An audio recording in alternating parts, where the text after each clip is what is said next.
Good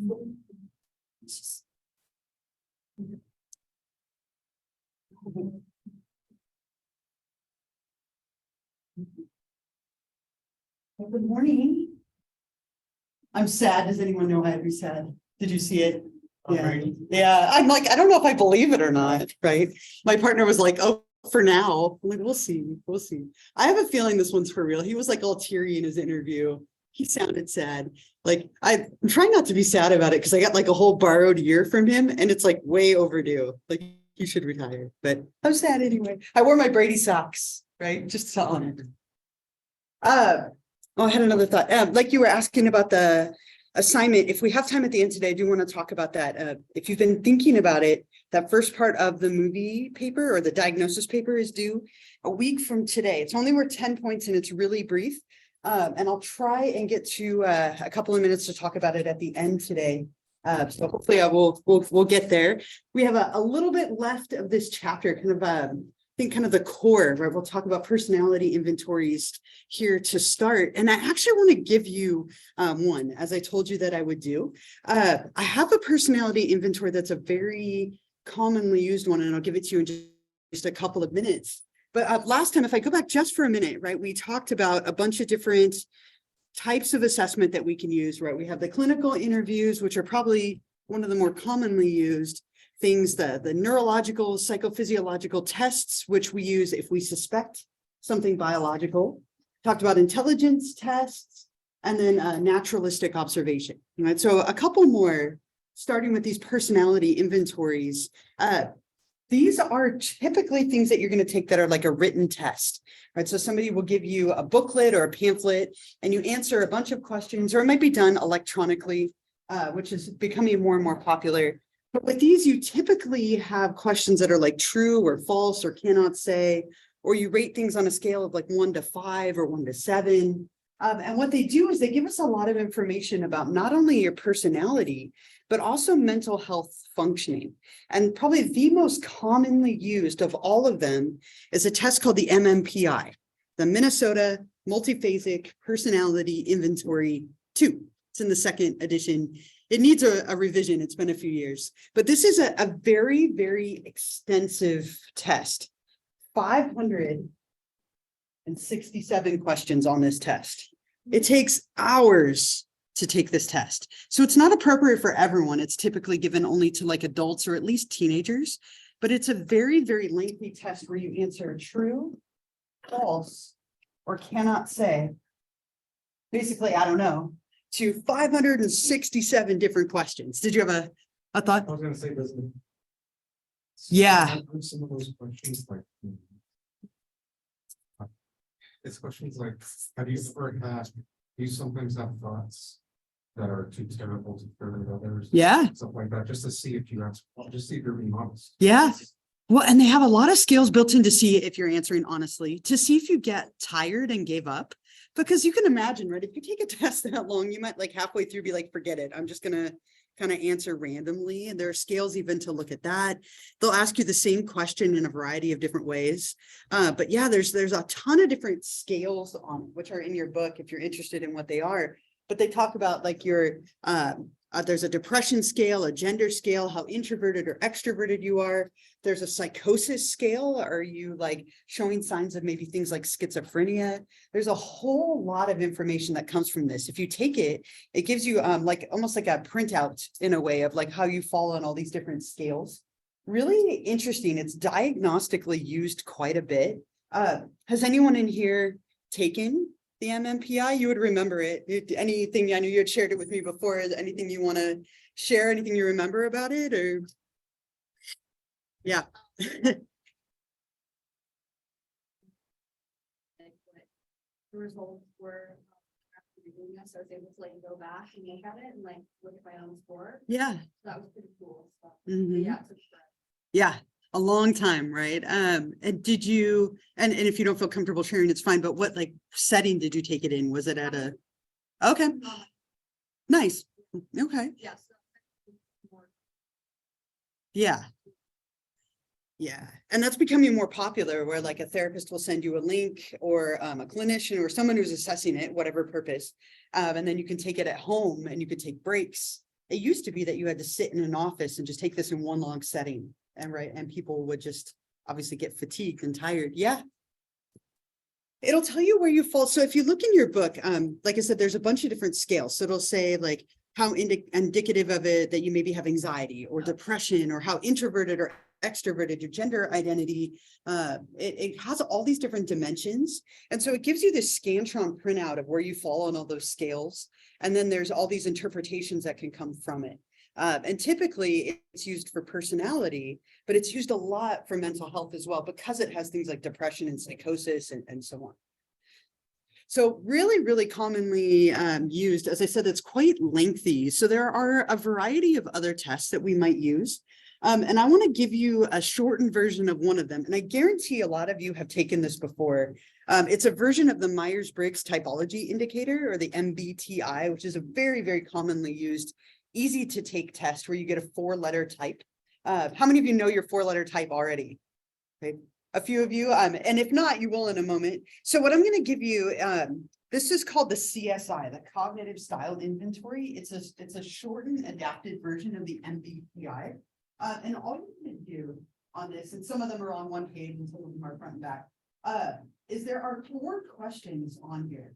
And so it's basically a forced choice, which is not my favorite as a dum-dum. And so if you're like me, just do your best. But what you'll do is you'll read through the options and then you're going to pick one or the other. And at the very end, there are 4 boxes and it's going to give you a 4-letter type that you can write on here. And I'll put mine up on the board and share it with you. But I'll give you a few minutes to take this and try to think about how you tend to be in general. Not how you feel right now, but like in general, in your personality. And you're not turning this in or anything, so it's just more for you. But I think it's kind of a fun thing to do.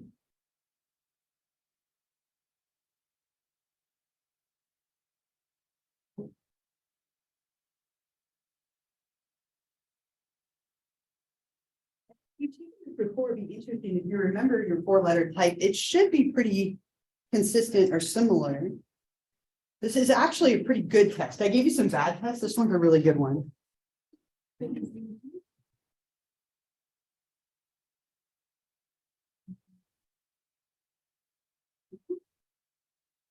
So take a few minutes and go through each of the questions again and think about like how you tend to be in general. So you're going to choose E or I. You're going to choose T or F, right? So which one fits you best? Everybody get one?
I'm gonna put this up here on the slides. I'm gonna offer you an extra credit opportunity if you're interested. And I don't tend to do a ton of these. But I'll leave this up here. Keep taking that, but if you want to take a picture of it or write it down, and I'll talk about it in a minute, like working on this program.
Is there any more time? With the consent? If it looks like you're done, if you're not, we can keep going with it. But I wrote mine up here. I am an ISFJ. Anyone else? ISFJ? You and me? All right, nice. The interesting thing with this test, a few of you had taken it before. Those of you who had taken it before, did you have the same result this time? Yes, yes. Yes, for you as well. It's supposed to be that you have the same results every time. Which of those three psychometric properties would that be? Remember? Consistency or reliability, right? Perfect, right? So you want it to be that way. This test is pretty good. And it tends to be something that we use a lot for like career and major kind of information. If you go to our college and career center, they might give you this and then tell you popular majors for your type. And how many of you at some point were split between one of the two? Like you were like right on the line. A lot of you, we could say that's one weakness of this, right? That it's such a forced choice. In my head, I always think of myself as an extrovert, right? But I'm an introvert like every time. And I think introverted and extroverted tend to be terms that we think of very differently than they're actually defined. So it's kind of an interesting side note with this. But if you're interested, I'm going to offer this to you. It'll be due next class. So on Monday. If you would like, you can go to the website that's on there. It's personalitypathways.com. And you can look up your personality type, right? So, and I'll show you on the actual site in a second, but you can look up your type. If you were torn on options, look up both, right? Just to make sure. And you can actually take the real test on there where you answer each question. And it might be kind of an interesting thing to do. If you take the actual test, you get the same result as kind of going with a general thing on here. And then what you'll do is you'll answer 3 questions and you can handwrite them or type them. It's totally up to you. But what was your personality type? What are your reactions? Do you think it's accurate? And then I want you to comment a little bit on like the standardization, reliability, and validity. And one way that you could do that again is by considering taking the test online and comparing the two. If you get different answers or different types, that might be a little bit of a limitation. Or if they're the same from one that you took earlier, that might be an advantage. But this is what the website looks like. Right here, it's just personalitypathways.com. And you can go up here to what's your type, and it will tell you the 16 different types right here. So it'll give you a description of kind of your personality in general. You can also take the actual test, as I said right here. Really interesting to take, see if your results again are the same. But this is the website. And then I will leave this, I'll put that back up here. And I'll try and remember to actually post this on Canvas as well in case you forget. But this will be due next class if you are interested. So this is actually a pretty good test. So I'll just tell you that right off the bat. Based on that MBTI created by Carl Jung many years ago.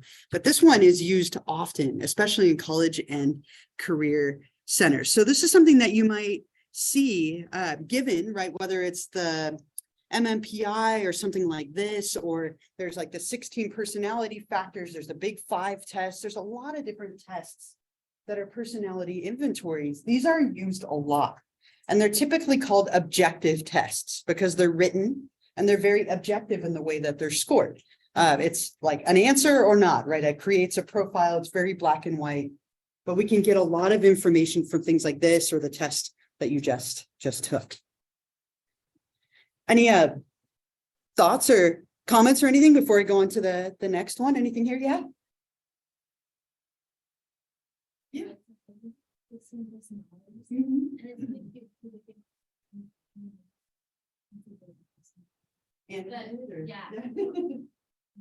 But it gives like little stick figures with like different, just like celebrities and like famous people that Yeah. also have the same text. So I think That's fun. Yeah.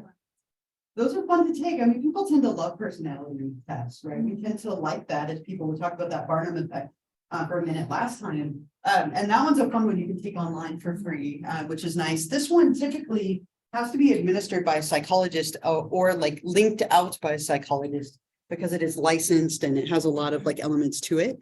But it is very commonly used, even with the length that it tends to be.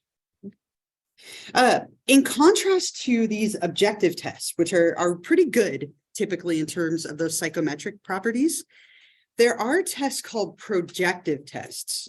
Projective tests are really, really interesting, but they don't tend to be the strongest like psychometrically, right? So they don't tend to have the best reliability, validity, and standardization. They have some limitations, but they tend to be fun. Right, we'll talk about the Rorschach and the TAT, those fall into this category. But what we tend to do is give you something relatively unstructured, and then you run with it, right? You look for things that you see or create stories based on kind of an ambiguous picture. We can also do things like the complete a sentence test is pretty common. We do this a lot, especially with children, where you give them a sentence like, when I look in the mirror, I blank. And you fill in the ending to it. I would be happy if blank, right? And you fill in these sentences and we look for themes and kind of stuff that's emerging. These tests can give us a lot of information, but they're almost never used alone because they aren't the strongest in terms of those psychometric properties. And I have a very kind of informal one. I made this up. This is a completely made up test, but I'd like to give it to you because I think we can make some conclusions from it anyway. So you're going to need a blank piece of paper, right? It can be a scratch piece of paper, but I want you to have the whole paper, and I'll tell you why later. And you're going to be drawing something for me. And I am an awful, awful artist, so I understand if that causes you anxiety. But I'm going to have you draw something for me as a very informal projective test. I'll give you just a second. I did this in a job interview years and years ago. Obviously, it worked out okay. But it was kind of funny. So we're all very unhappy to draw something for me. All right. So I'm going to give you something that I'd like you to draw. And I'll give you a couple of minutes. I would like you to draw me a blivet. Okay. So I'm going to give you just a minute or two. On your piece of paper, I would like you to draw me a blivet. Waiting for somebody to ask me what that is, right? Yeah. I'm banking on the fact that you do not know what a blivet is. It is an actual thing. I will show you what it is in a moment.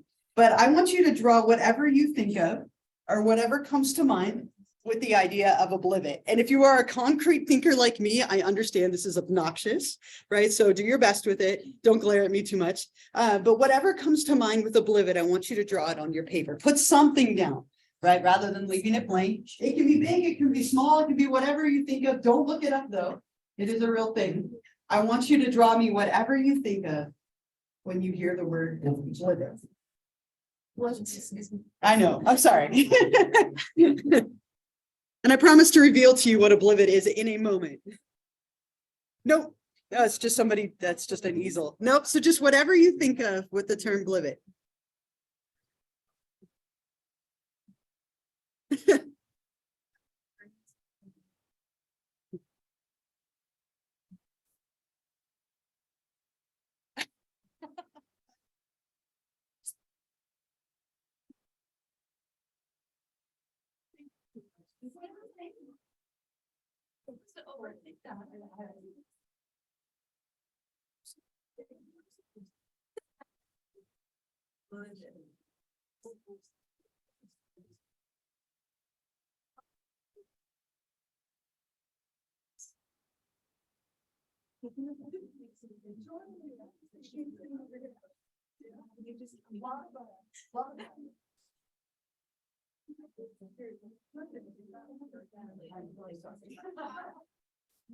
I'm such a concrete thinker that I do stuff like this, so I get it. I keep thinking about like one like person like on my pictures right here. Oh,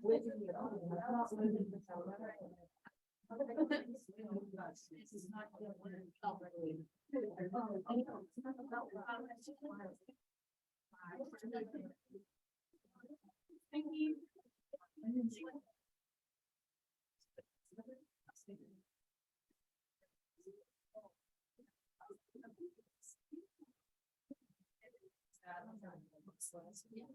I'll give you just another minute. Really?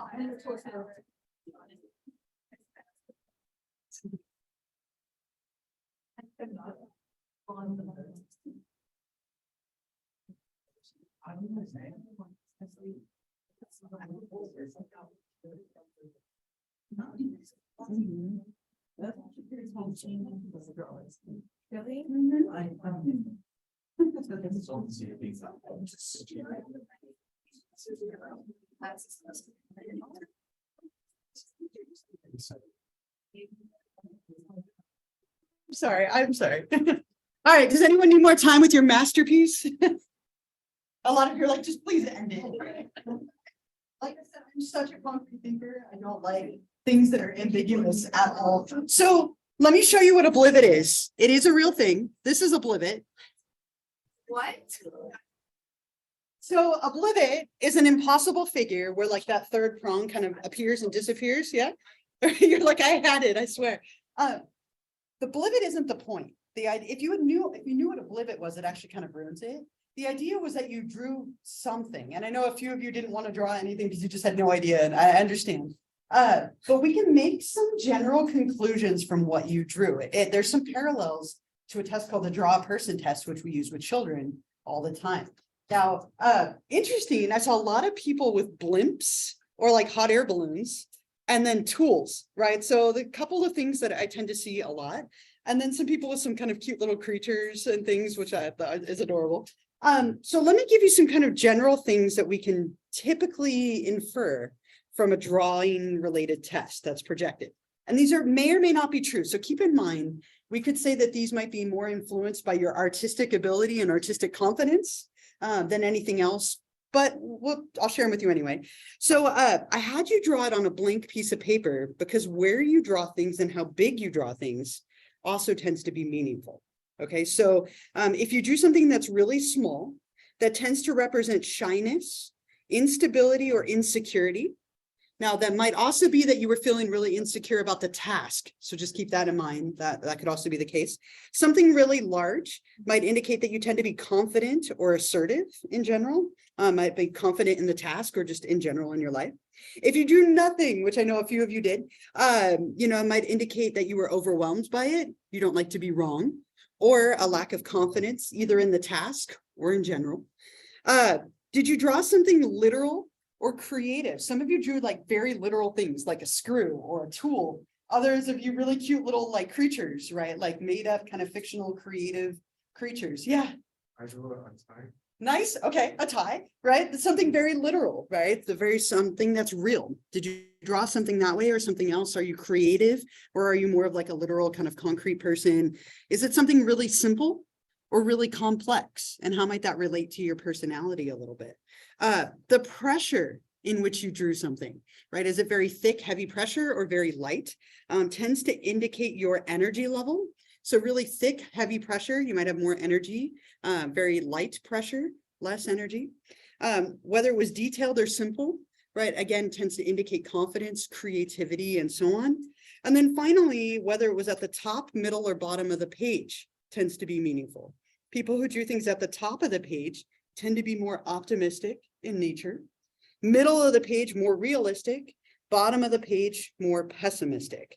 So these are just generalities, which may or may not apply to you. But we use stuff like this with the draw a person test. If you ask a child to draw a person, draw a picture of themselves, everything that they draw is meaningful, right down to things like the buttons on the shirts, right? Buttons tend to represent vanity, as like a side note. And so all the things that they put in there, do they put other family members? What is that child doing? Are they happy? Are they sad? Are they busy? Or are they alone? Do they have people around them? We can infer stuff from drawings. Now, this is completely made up. This isn't a real test, but maybe some of those things might be true or not, right? It might just have been that you weren't confident in the task. Yeah.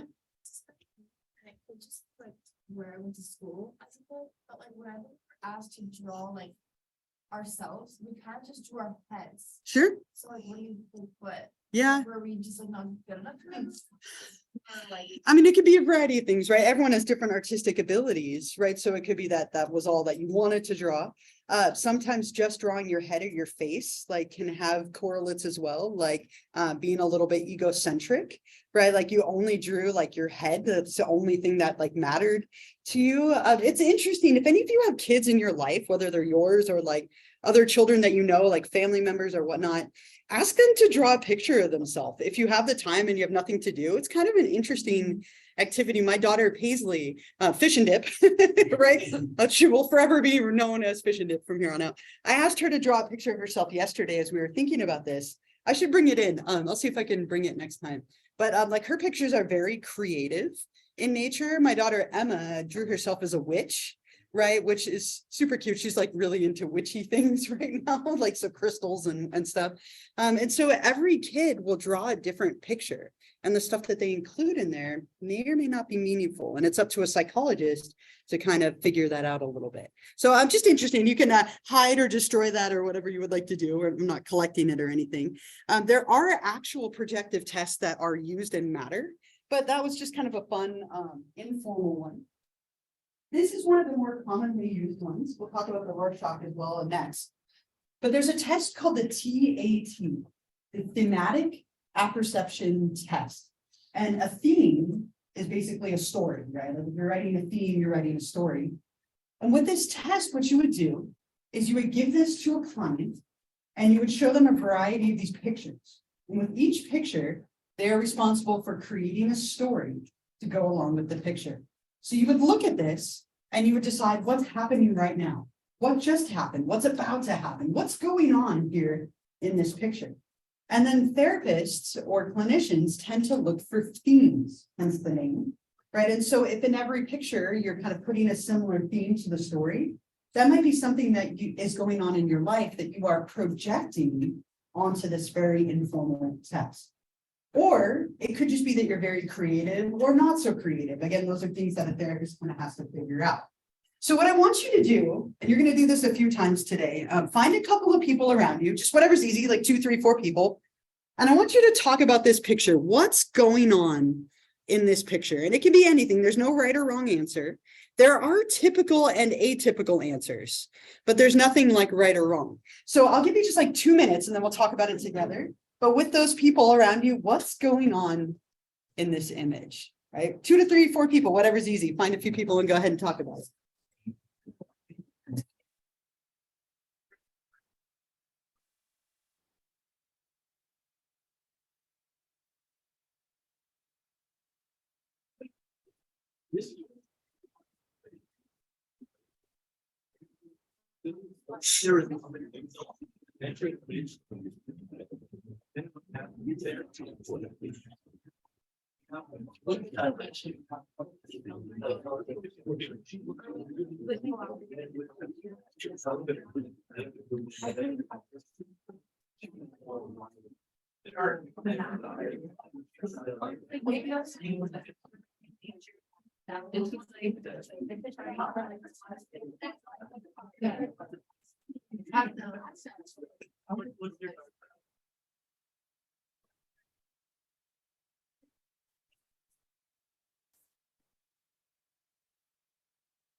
She's watching her. I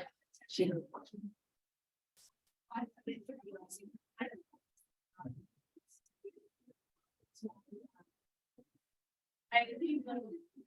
so.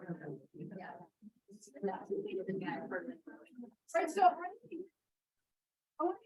came up with, and I promise not to, like, so don't be worried about that. But what did you think? Like, what's happening here? Yeah. So these two ladies are Aunt Linda and Granny Becky. They're, I love it. yeah, we're in a family gathering, and right now, Granny Becky is talking the maddest shit about us. Okay. Or about somebody in the room, and Aunt Linda's like looking over like, kidding us, so that's what's happening. Okay, I like it. So juicy story. Yeah, like, but she kind of has like a mischievous look in the background, right? She's like, she's looking directly, making eye contact, and it's like, yeah, Uh-huh. I know we can also. I love it. That's amazing, right? Yeah. Let's say, I know, mine's like not as exciting. That's But, okay. but I was thinking that the older lady is like the future self of Yeah, the younger lady and kind of like reminiscing. Looking back. yeah. Really common, right? Older person reminiscing or younger person thinking about being old, right? Those themes come up a lot. There were a lot of hands. I go here and then back. Yeah. We said that she could have been like avoiding something that like running away from a problem almost. Okay. Or like something that's like bothering her. I don't know. Sure. Yeah, there's okay. The one in the front or the one in the The back? one in the front. Okay. And like that's like watching her, like the thing behind her. Okay. watching her. Great. Okay. Yeah. Like, didn't really think of like one that's older than the other, but I kind of just got like Jekyll and Hyde. Okay. vibe Where she's like, there's like a masked someone that she's trying to hide behind her. Okay. I like it. Yeah. And then I'll go that way for you and then back in the back. Yeah. Yeah. Go ahead. Maybe this. The other day, but. I'm like Valak. Did you think of Valak? I always think of Valak, like the nun. Okay. Okay. That maybe she's worried somebody else would be seen, or maybe she thinks, Okay. and the person behind her is like calling her into my own feeling, but she's not actually there. Okay. Oh, I like it. Right. The plot thickens. Yeah. Like, you know, something, you probably don't know what, and then the one behind like knows exactly what's going on. Uh-huh. From one forward, maybe, but they just take up on. Okay. I like it. I like it. Yeah. Woman in the back kind of looks like a nun. Yeah. Just assume this takes place in a church. Okay. The woman in the front is like there for professional, feels good people or something. Mm-hmm. And the woman in the back is just like, observing them. They don't know each other. Okay.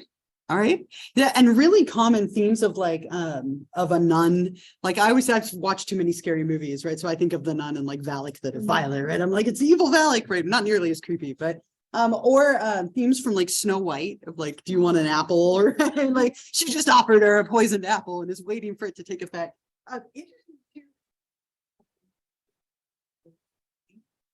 and sometimes people will hone in on that detail. Anyone think the person in the front was male? Right. Sometimes they made this person like a little bit like ambiguous in a sense. Sometimes people will identify this person as male, most of the time female.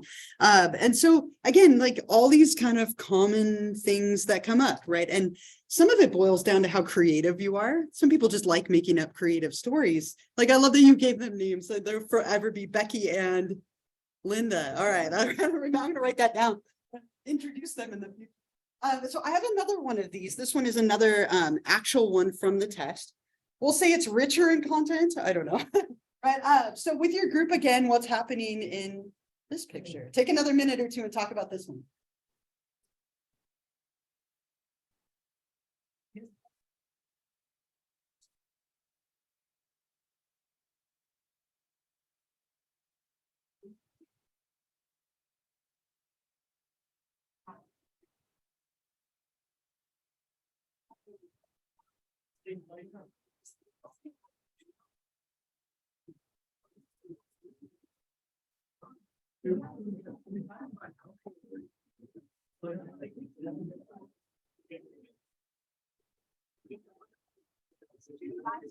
But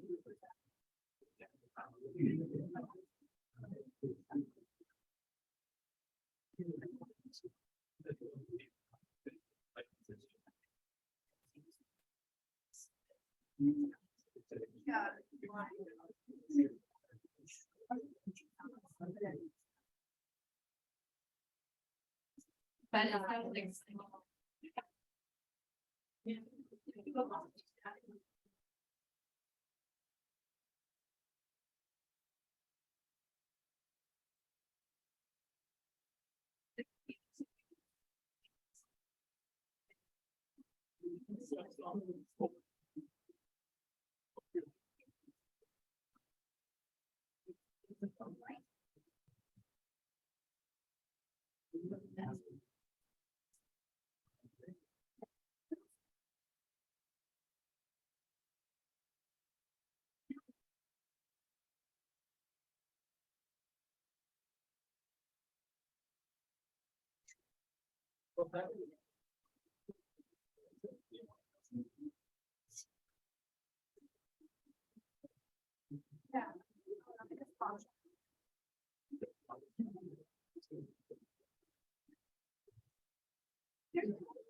Going on in the picture, right? And I'm very curious to hear what you think. Anyone want to start off? What's happening? What's happening here? Yeah. Right, ready? Okay, oh, yeah, go ahead. 2 ideas. Did something together. Sure. He is leaving because our one idea was that like maybe that woman is like a prostitute. And Okay. he cheated on his wife because he's like not so guilty. Uh-huh. Or he just murdered her. Yeah. Looks kind of Yeah. so. She doesn't look right? Like her position's very like unnatural in a way. Those are really common themes. Like they just had sex, right? He cheated on his wife, or like was a prostitute or a one-night stand or something. Or themes of murder are also really common. So perfect. Yeah. Love, Death and Robots. Network. Oh, I have not. Yeah, so A there's. couple people. I love it. About a 7-minute episode. And it's this woman who is actually a prostitute Okay. and lives in apartments on this side. And she woke up getting ready for work, the usual. And across the building was a guy who she witnessed killing someone. Okay. And so she saw, they made eye contact, they're like, oh my God, like, she gets going, she's had to work, and she's trying to call the police. In the meantime, police don't believe her and say, basically suck it up. So she goes to work, but the guy follows her to work, because he wants to confront her. I didn't actually kill someone, I want to tell you, please believe me.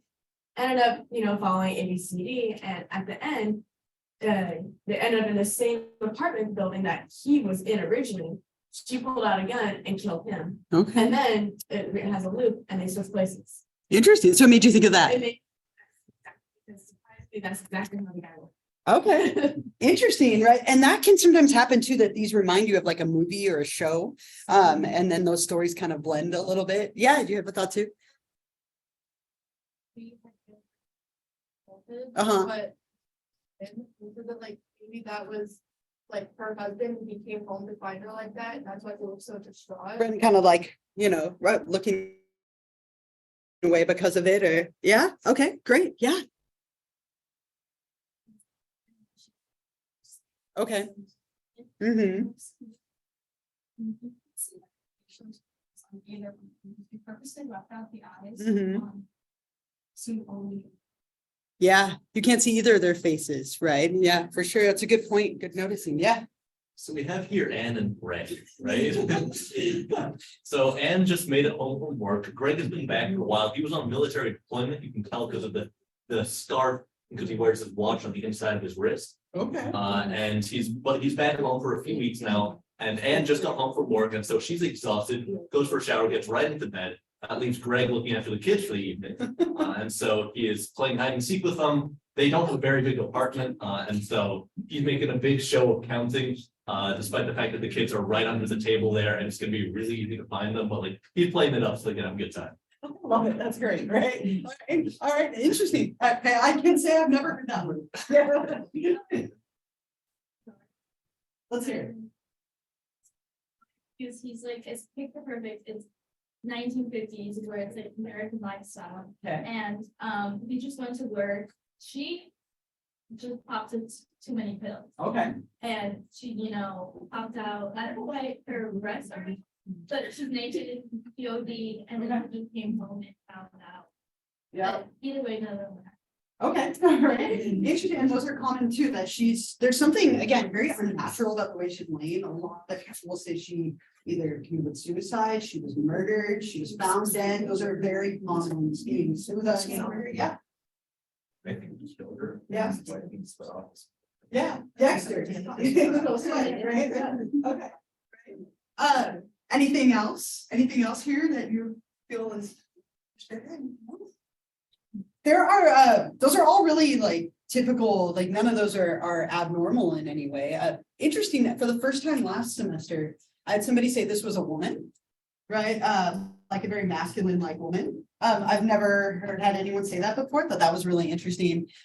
Common themes of like, she committed suicide. This is her dad, and he found her and he's looking away because she's like topless, right? And so embarrassed or like averting his eyes. Let me give you an example of an atypical answer.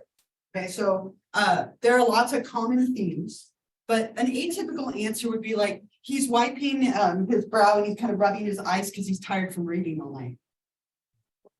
Completely ignoring like the woman that's there and the fact that she's half naked and any sexuality that might be present here. His eyes are tired from reading the books that are, right? Or I noticed the painting up in the corner. That's a really cool painting.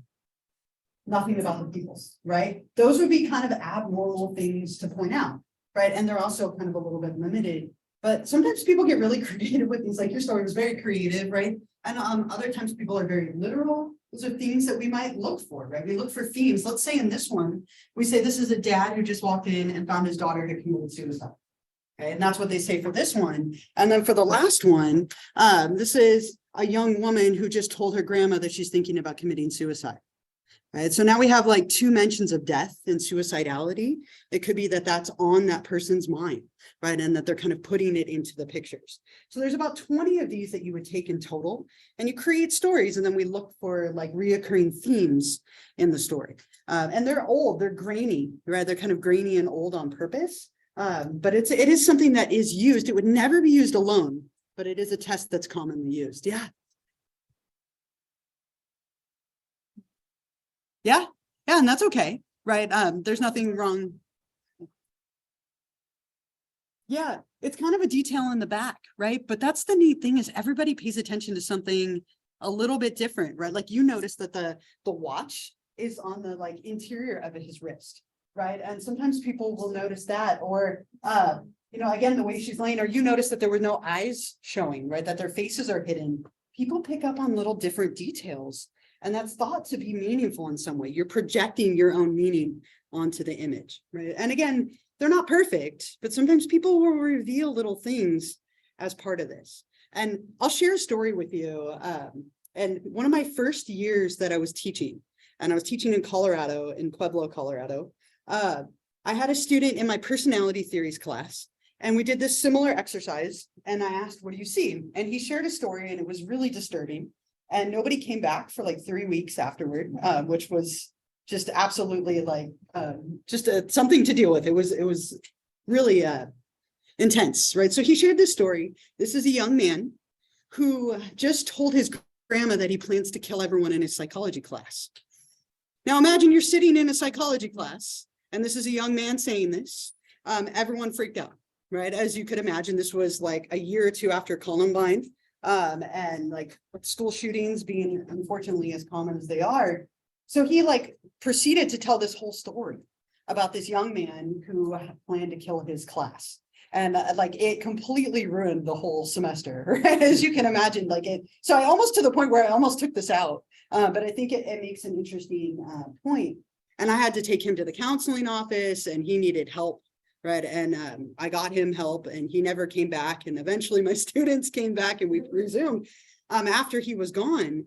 And shockingly, 2 years ago, he actually found me and emailed me, and I saw his name and I got scared, to be honest. I was like, oh my God. Like, because he clearly stalked me to find me. Like it had been 12, 13 years since he was in my class. And he emailed me to thank me He's like, I really appreciate that you got me some help. It turned my life around. I'm on my path to becoming a therapist. And it was like a happy ending. Like, they got it. But like every time I see this picture, that's all I can think. Right. And so that's a very atypical, very specific thing that somebody said. And so people can sometimes be revealing their own lives in these pictures. Other times they're just being creative. So just a random like side note for you. But it was something that will stick with me forever with this. And it had such a huge impact and thankfully a happy ending at the end, right? When I saw his name in the email, I got so scared. I won't even lie to you. But thankfully it turned out okay. So, anyway, the other one that's really common is the Rorschach. And this one might be even more common than the other. Here, this was invented by Herman Rorschach back in the 1920s. Very simple test in creation. He dripped ink on a piece of paper, folded it in half to create a mirror image, and then would show this to people and say, what do you see? Right. And over time, it has been standardized. So these are actual images from the test. And you show people these ink blots and have them tell you everything and anything that they see in them. Right. And we look for correlations with intelligence, with how many things you see, how creative you are. Do you instantly go to the white or the black? Again, looking for themes that might emerge. Some of them have color as well. And so these are something that are also used, never alone, but they might be used as part of a battery. So I'll give you another minute or two in your group. What do you see in these two images? I'll give you just a moment to talk about it together. But what are some of the things that you see in these?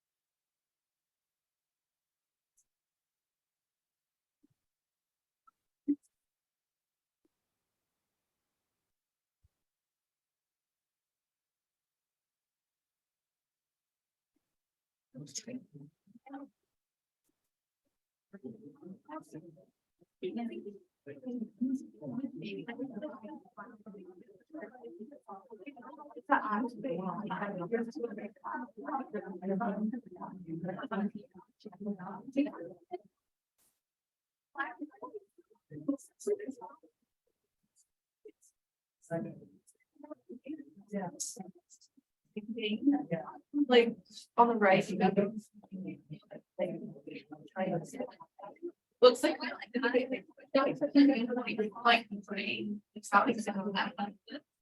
I don't know. Like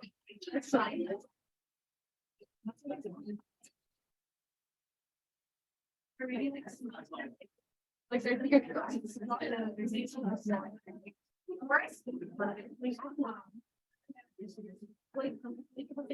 Okay, I'm going to give you one more. I'm going to switch to the next slide. There's one more. So keep talking about this next one. This next one is actually another image, but this one has color in it. So, ooh, it's pretty, right? You're all gonna... All right, so take a minute and talk about this.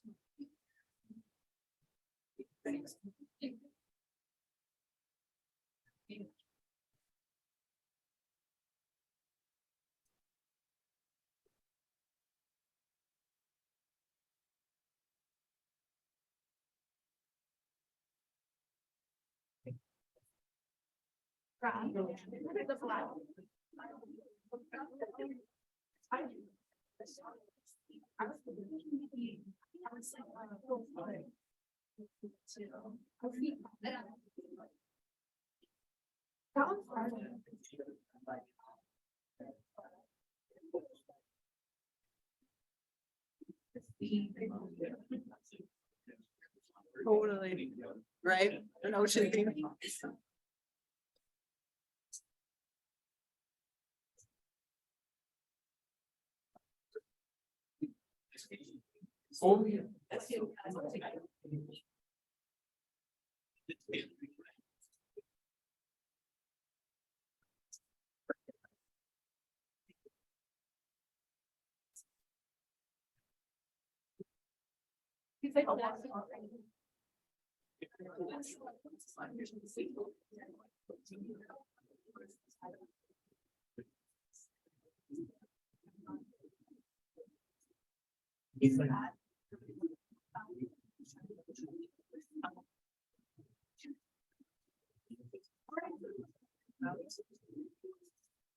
What are some of the things that you see in the picture? And again, just like the TAT, there's no right or wrong, they're completely visible, but what are some of the things that you see here? Yeah,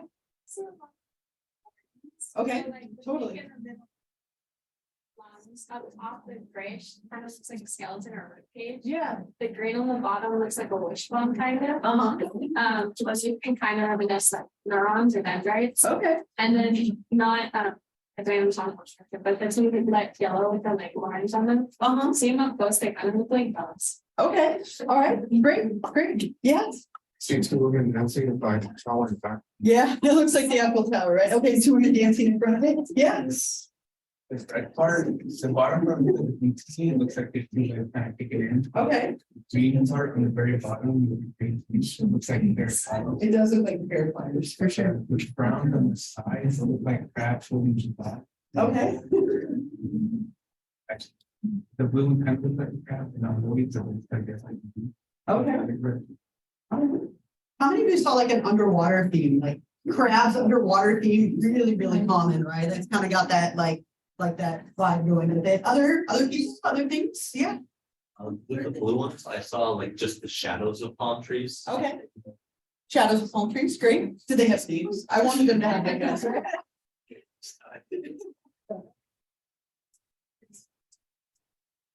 Okay. Yeah. Shrimp and coral, yeah, like underwater stuff and anatomy are both really common, yeah. Two blue crabs on each side are blowing leaves on Yeah. ticks that are trying to suspend an eagle on their tongue. Okay. Totally, it looks like you're fan, right? Anybody else? Anything else here? Yeah.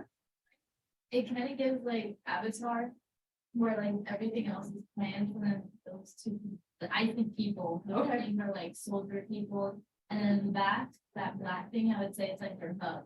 Okay. Right. Perfect. I like it. Yeah. I feel like red squawkers look like, well, at first they look like babies to me, and then Okay. they look like mermaids, and now I see them like smoking pipes. I said, Maybe bald, right? mermaid babies. Mermaid baby smoking pipes. I like that. Right? Yeah. I kind of just saw it now, but it looks like the two red splotches and like the two little blue splotches, like it's like a lobster family Okay. with like their like kids. All right. And they're like watching like something at the front. I don't know. And these images, they're so random, right? I mean, but we look at like, what are the things that you see? Again, we look for themes, right? So do people see like reoccurring things? Like if in this one, you're like, oh, it's a bunch of aliens, right? And then we go back and it's like, oh, two aliens high-fiving instead of bears, right? It's aliens high-fiving and this is an alien, right? Like aliens tend to represent feeling alienated or lonely or different or isolated. So we look for those themes to emerge. We look for how many things people see.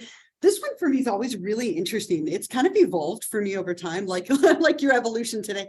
But in the past, I used to picture like a scene from like the Aliens movies, like that's the queen up at the top, and they kind of look like little alien kind of like things. Well, my partner and I were trying to get pregnant like years ago. These were ovaries with an egg in it, right? Like that was the first thing I saw because it was what was going on in my life. And then for years, I saw like a scene from Sophia the First, right? These are mermaids, right? And they're like sailing on their ship like, away from the palace. Thank God my kids don't watch that show anymore. But it was Sophia the First and mermaids for a long time. When we were doing renovations, like boom, pliers, like one of those pliers right here. Like I see those. So sometimes these things can evolve based on things going on in your life. So another common test that's used, again, we never would use it alone, but sometimes people will reveal little things in these images, you know, like this one or these ones that are going on in their life, right? So this is another type of test that might be part of that battery. So we give somebody a battery of assessments, right? A variety of projective and objective tests, interviews, all these different things. And based off of all the information that we gathered, now we can make a diagnosis. Right? So we've gathered as much information as we can about somebody's symptoms and functioning and things going on in their life. And now we're going to determine what their symptoms reflect. What disorder or disorders do we think this individual might have, right? And we do this using a book called the DSM, right? The Diagnostic and Statistical Manual of Mental Disorders, currently in its 5th edition, and it was revised just this year, one last time. Really minor revisions this year, but It updated to the DSM-5 back in like 2012, and that was a huge change from the one before it. This has been around a long time. Look at the first one, so small, right? It just keeps getting bigger and bigger as we go along. Every disorder that's recognized by the APA is in this book. Sometimes it's called like the Bible of psychiatry, right? Kind of informally. It contains every disorder, the symptoms that are required for each diagnosis, the diagnostic codes. It's used a lot for insurance purposes and coding. Anytime somebody goes to therapy, you will receive a diagnosis, right? No matter what. It might not be right, but you will receive one. And sometimes that diagnosis will evolve, right? So maybe you go in and after they've gathered their information, they determine you have depression, right? And that would be your diagnosis. And it might change later. Maybe you have a manic episode, they change it to bipolar disorder or something like that. But anytime you go to therapy for insurance purposes and for charting, they have to give you a diagnosis. And that's a little bit controversial. And that homework assignment I'm going to give you today kind of talks about that or gets at that just a little bit. But when we diagnose someone, there's typically a few layers to it. It's not just that we say you have depression and that's the end of the story. What we tend to do is look at people in a couple of different ways. So I'll get to this in just a moment, but the new way of doing this is the old way. In the DSM-4 and before, but sometimes people still use this, so I'm going to talk about it. But the way that we do this now is we'll say, what is your diagnosis? So what is your like primary mental illness that you have? And then after that, we would give it a severity rating. So typically from like 1 to 5 or 0 to 5, we would rate how severe we think it is. And then we would say additional information.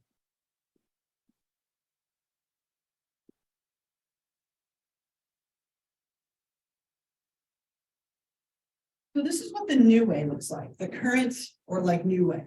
Let's look at the old way and then I'll come back to this. The old way had 5 layers or 5 axes that we would use. So this is the old way.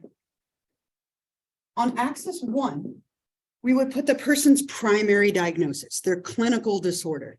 So I'm going to give you an example of what that might be. So let's say they have major depression.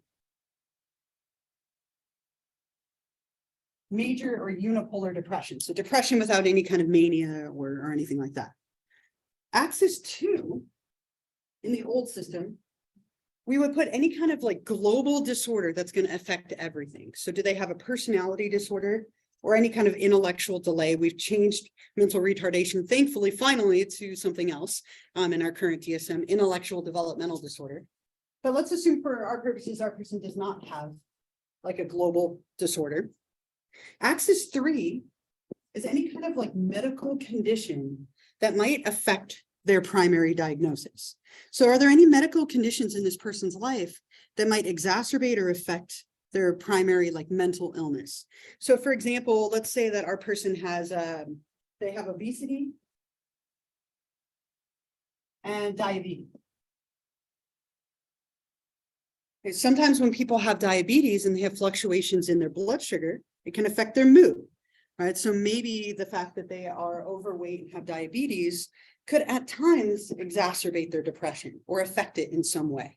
So the idea is that we're trying to paint a picture of everything going on in this person's life. The next one adds to that picture, axis 4. This is going to be any kind of environmental or like social things that might be influencing their diagnosis. So let's give this poor person like some bad things that happened in their life. What's something bad that could have happened to this poor person?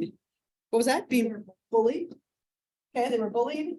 What else? Let's give them a few more. Death? Okay, I'm like, they died. There. The diagnosis is done. Death. How about one more thing?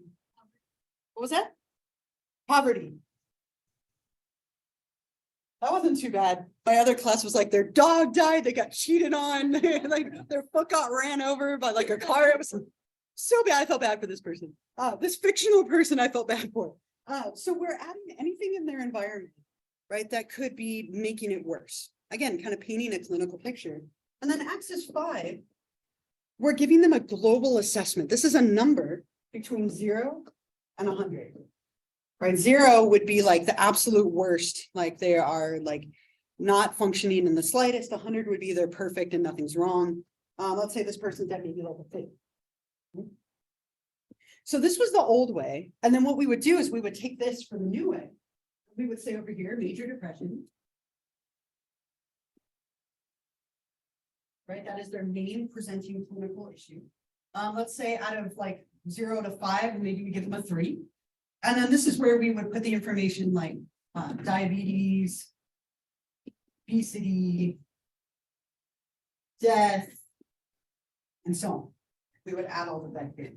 So this is a little bit neater, it's simpler, but that's the old way. And I might ask you about both of them because a lot of therapists still use both systems. Right, because this was popular for so many years, it hasn't disappeared, right? So this is definitely something that is still used, though that is the newer way of doing it. And the idea here is, again, we're painting that clinical picture. We've given them a diagnosis, and diagnosing people is controversial. When you have a diagnosis, it's a label, right? And any of you who've ever had a label, good or bad, know that they can be very powerful, right? If somebody says, like you're gifted or you're delayed or you're difficult or you're whatever, those things can stick with you. You have ADHD, right? My mother-in-law always like, I can't hear you right now, I have ADHD. And I'm like, no, that's not how it works, Mom. But like my partner has ADHD and constantly like that sticks with her, right? Like it's something that like defines her a little bit, right? If you define a child as a certain way of being difficult or being hyperactive, or that could be something that stays with them and shapes their behavior. So there are disadvantages to labels. When you label someone, you might view them differently. If you've ever met someone and they're acting a little odd, but then you find out that they have a disorder, it changes your complete view of them, right? Or it can at least. And so these can make us have judgments about someone. They can change reality. They can become self-fulfilling prophecies, right? But they also can be very helpful. If I diagnose you with depression, now I know what you have, and now I know how to treat it because there are treatments for that depression, right? There are treatments that we can look to. So labeling somebody is a very mixed bag, right? There are advantages and disadvantages, but there are a lot of problems with this system. Not everybody loves the system of the DSM and diagnosing people. It's the only one that we have for now, but it is very, very controversial. And I have a homework assignment for you, and it just popped up. I just saw it on my phone. I told you I would. It would be today, not last time. What I want you to do, and this is going to be due next class, so I have it up here, and I'll show you on Canvas as well. This one out as an announcement on Canvas too. But there's a book that was written in the 1960s. This is an old book by a man named Thomas Szasz, a psychiatrist, and he wrote a book that he called The Myth of Mental Illness. This is not a popular opinion. It is a polar opposite opinion to the norm. And I think it's really important to be aware of it. And I think it's important to be exposed to it. So what I want you to do is you're going to read this excerpt from this book that's posted on Canvas. And then you're going to answer these 3 questions and bring it with you next class. You can handwrite it, you can type it, either way, it'll be due next class. Where you're going to kind of summarize his ideas. Do you agree with him or not? And you can have any opinion that you have. And then do you think diagnoses stigmatize people? How might they help or hinder? So let me show you on Canvas. If you're on Canvas, this just popped up as an announcement. So if you click on announcements,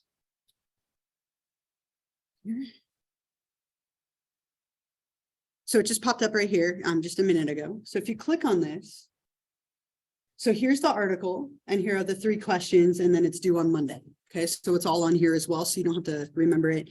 So if you click on the article, I read it and recorded the audio. If you'd like to listen to me reading it to you, you're welcome to. I forget there's a word in there that I could not pronounce for the life of me. You can laugh when I get to it if you want. But I did read it to you, so it's not super long, but it is definitely a few pages. So if it's easier for you to listen to it, you have that option, or you can just read it. But here's the article. And then here are the 3 questions that I'd like you to answer about the article. So that'll be due next class. And we'll talk about it a little bit. Still talk about a few things, but I wanted to point that out. Yeah. If we do it, if we type it, do you want us to print it out? Yeah, just print it out and bring it with you. Yeah. Was that your question too? Yeah. So you can handwrite it or you can print it out, type it and bring it with you. That's fine. If you're not here next class, make sure you email it to me, right? So you get credit for doing it. But this will be due next time. I'll put that up at the very end just as a reminder. But again, there are kind of advantages and disadvantages to this system, and Zaz wrote a lot about the disadvantages. And I think it's important to be aware of them. Not everybody is on board with this system. There are issues with it, but it is, again, the one system that we do have. The last thing on here, bring this back up, is once we've arrived at a diagnosis, then we're going to talk about treatment. Right, so our diagnosis that we have with somebody, right, that we have here, is then going to shape how we treat this individual. We're going to come up with a treatment plan for somebody based on their diagnosis. And how we decide on a form of treatment is going to depend on the client. It's going to depend on their disorder. It's going to depend on their background, right? All of those things are going to shape it. There isn't one best type of therapy, but there are certain types of therapy that tend to be better for certain disorders, right? Like if somebody has depression, CBT or cognitive behavioral therapy is really popular and common. If somebody has a phobia or a fear, right, we might use behavioral therapy to recondition. So there are certain therapies that are better for certain disorders. And in general, therapy tends to be helpful. But there are a couple of caveats to that. Therapy is most helpful for people who have milder problems rather than more severe ones. Most helpful for people who are motivated to change. If you are not motivated to have therapy be helpful for you, it's probably not going to be helpful for you. If you go in with like, this isn't going to help, this isn't going to work, I'm not going to do anything, that's probably going to be the outcome. When I was stuck in family therapy as a teenager, I once spent 9 sessions silent. It was my protest, my absolute protest. I didn't want to be there, right? My parents made me go. And I was like, fine, you make me go, I'm going to waste your time and your money. Like, spiteful, right? It's not very nice. I sat there for 9 50-minute sessions and said nothing.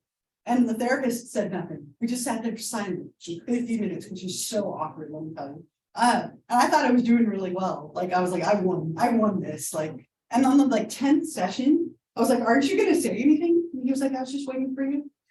Oh my God, he won, right? And then we talked to me. And, but like, I didn't want it to be helpful. I didn't want to be there. And so I got nothing out of it. Right? If you don't want it to be helpful, if you're not motivated to make actions and change, it's probably not going to be as helpful for you. And then also people who have long-term access to therapy, sometimes insurance will only give you like a handful of sessions and you need way more than that. That's going to be a barrier to it being successful. And again, certain types of therapy are better for certain types of problems. So once we've arrived at a diagnosis, right, that's going to then allow us to form a therapy and like treatment plan, get you connected hopefully with the therapist and decide how we can then help you. Okay. And then where we'll go from here are the disorders, right? So next time I see you, we get to talk about starting with anxiety disorders, but I still have a few minutes. So I'm going to tell you about the homework assignment as promised, the paper, just to mention it. You still have a week, but I want to mention it. But any thoughts or questions or anything here before I switch gears to that? Just checking. Yeah. I've heard of, I think it's EMDR. Mhm. What do they do in that? So we'll talk about that. Actually, when we get to, I think it's the disorder on trauma and stress, which is chapter 5.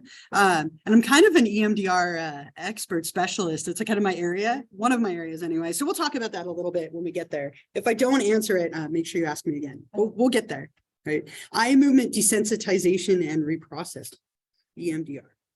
Okay, so let me just point this out really quickly on our Canvas page. So if you're looking at your syllabus, next Wednesday, part 1 of your diagnosis paper is due. All I want you to have done at this point is to pick a character. That's it, right? This is very brief, but it is worth 10 points. You don't want to lose or not get those 10 points. So kind of an easy one to get. So if you click on assignments, right here, diagnosis paper part 1, and you're turning this in on Canvas. You don't have to print anything out or worry about that. A couple of you have actually turned it in already. Not that you had to, but a few of you have. So if you click on this, it'll give you the instructions. So there's a little like about the paper in general, but with part 1, all I want you to do, make this a little bigger here, is turn in a brief statement about your movie or show selection and your character that you're interested in diagnosing. Now, if you're torn between 2 people, you can still have that. The sooner you narrow it down, the better off you're going to be. But pick a character from a movie a TV show. It could even be a video game. I've had several people do video game characters because there's a lot of information. And on this, it's probably going to be about a paragraph. You're going to tell me this is the character I'm interested in and why, and that's it. And then I want you to give me the citation information for your show. It doesn't have to be in any format. I just want it there. So like the name of the show, who produced it or directed it, and when. No format required. This will probably be about a paragraph, but do make sure you do this. It is worth 10 points. It's the start to your paper. How many of you have a character in mind already? Anyone have a character? Ooh, okay. Who? Anyone willing to share? Who are you thinking? Yeah. Cole Jensen from 13 Reasons Why. Okay, great. Anyone else? Other people? You don't have someone in mind? Yeah. I read his name already, but the superhero from the Moonlight. Okay. I don't know if that's a, Yeah, no, that's fine. I couldn't remember the name either. I was trying to think. it's the superhero. It's Mhm. the Disney Plus Mhm. show. Whatever. Yeah. Okay, great. Yeah. Did you have one too? Okay, I've heard of that. I haven't seen it, but I've heard of it. Yeah. Thinking I might do Hawkeye Pierce from MASH. Okay, great. Anyone else? Anyone else with one? Yeah. I'm gonna do a taco, A what? a character like a taco. Oh, I thought you said like, I'm completely confused on what that means, but I'll be curious to see what that means. All right. Anybody else? Other people? There's always like somebody who's really popular, like I'm expecting like, it's usually, I've had people do every like range. It could be an animated character. Like I've had a lot of people do Disney characters, like Ariel from The Little Mermaid, or Nemo, Harry Potter. Did I tell you about that? I had a student who wrote a whole paper about Harry Potter, that he had schizophrenia, and he made the whole thing up because he was abused and lived under the stairs, right? And was abused. And so the whole thing was in his head. Like he was just like a kid who lived under the stairs and was all made up. It was super creative, right? Yeah. People saying that about. Yeah, so you could take any stance. You could argue that someone has a disorder or that they don't. It can be someone who's already diagnosed in your show or not. It doesn't matter. Yeah. Obviously has an No. disorder. Yeah, it could be really subtle, right? So somebody who did Ariel talked about her having hoarding disorder, which I thought was pretty funny, right? She's got all her gadgets and gizmos aplenty, right in there. Sorry if that's stuck in your head now. I just got it in there. Like, no.